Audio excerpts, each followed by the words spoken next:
صباح الخير يا مامي، عاملين ايه؟ ابني بيرضع بس 5 دقايق وبعد محاولات كتير حتى يرضع. ايش السبب وايش الحل؟ طيب هقولك ايه السبب وايه الحل. هو في كذا سبب.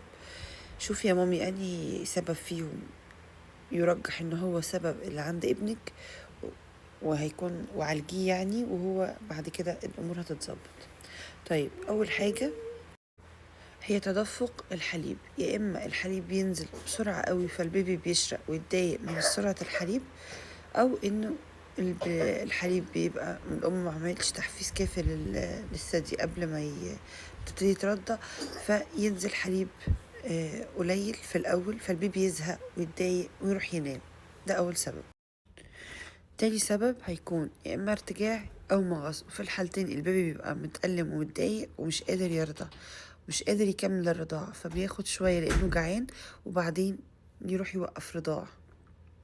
في الوقت دوت مضطر يعني اعدليه. جربي ترضعي بزاوية 45، جربي تجشئيه اللي هو تكرعيه بين الرضعات. جربي تخليه في وضع قائم نوعا ما بعد كل رضعة علشان يهدى شوية. لو عنده مغص اعملي تمارين المغص، اعملي له مساج لبطنه، اعملي تمارين العجلة، هتلاقي ان شاء الله الوضع بيتحسن. ولو الموضوع زيادة ظبطي اكلك عشان الحليب اللي بينزل له ما يبقاش مؤلم يعمله مغص يعني. وكمان لو تقدري تستشيري طبيب الأطفال وتديله دواء مغص مفيش مشكلة. البيبي اللي عدى 3 شهور بيبقى فيه احتمالين كمان بنضيفهم. إما إن هو بيتشتت لأن ابتدى يسمع أصوات حواليه، يبتدي يبص على اللي حواليه، أو إن هو ابتدى التسنين المبكر في آخر 3 شهور بيبتدي السن يبتدي يتحرك تكوينه في اللثة بتاعته فتبقى مؤلم فبرضه يرضع وتلاقيه ايه بيشد كده. طيب لو في نقطة نسيت اقولها لكم، لو في ارتجاع او في مغص تلاقي البيبي بيرجع لورا كده، يرمي راسه لورا يعني بعد ما يرضع يشد حرمة أمه لورا، راسه لورا لحد ما يسيبها. لو مغص تلاقيه يكشف بعضه كده وبطنه حجرت ودي تعرفي ان دي علامات المغص. وتلاقيه لو عيط يقولك اوه، يعني هو موجوع.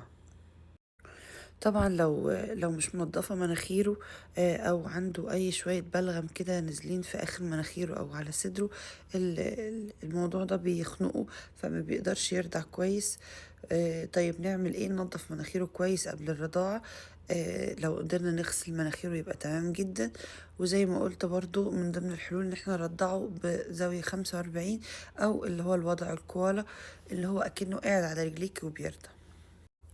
لو الأم واكلة مثلا توم بصل حاجة قوية نفاذة في اليوم اللي قبلها وابتدت تنزل في الحليب، ممكن يكون طعم الحليب اختلف شوية للبيبي، برضو أحيانا بيتضايق. لو الأم عندها البيريود أول يومين بيبقى اللبن أقل، بيبقى ممكن طعمه متغير شوية، ده برضو بيضايق البيبي شوية، فمش مشكلة، دي كلها حاجات يعني وقتية وبتنتهي بعد يومين مثلا من الرضاعة عادي، بنكمل رضاعة عادي أكيد مفيش مشكلة والبيبي هيرجع تاني. طبعا اخر حاجه بقى، وغالبا هو انا حاسه ان ده اللي عندكم، ان انتوا بتقدمي للبيبي حليب صناعي، اما قبل الرضع الطبيعي او بعدها بزياده يعني بكميه، فطبعا هو شبعان مش محتاج خلاص.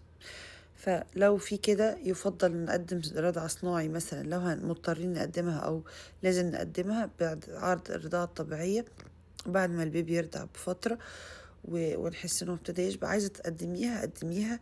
لو هو كبر عن 3 شهور عادي قدمي ببرونة. لو هو اصغر من كده يبقى ممكن كتير اوي حصل له التباس حلمات. تمام. طيب في حيلة كده بنعملها. لو البيبي بينام على ثدي الأم وهو كسلان أو مش ناشط في الرضاعة، بجيب سرنجة فيها حليب طبيعي صناعي واتيفر المتوفر، والبيبي بيرضع ابتدي انقط له كده قرب بقه وعند حلمة الثدي فيبتدي يفوق لأن يلاقي التدفق أسرع، يعني في حليب هنا أو في حاجة موجودة، فيبتدي يرجع يمص تاني ويفوق أكتر. جربوا الحيل ديت وقولوا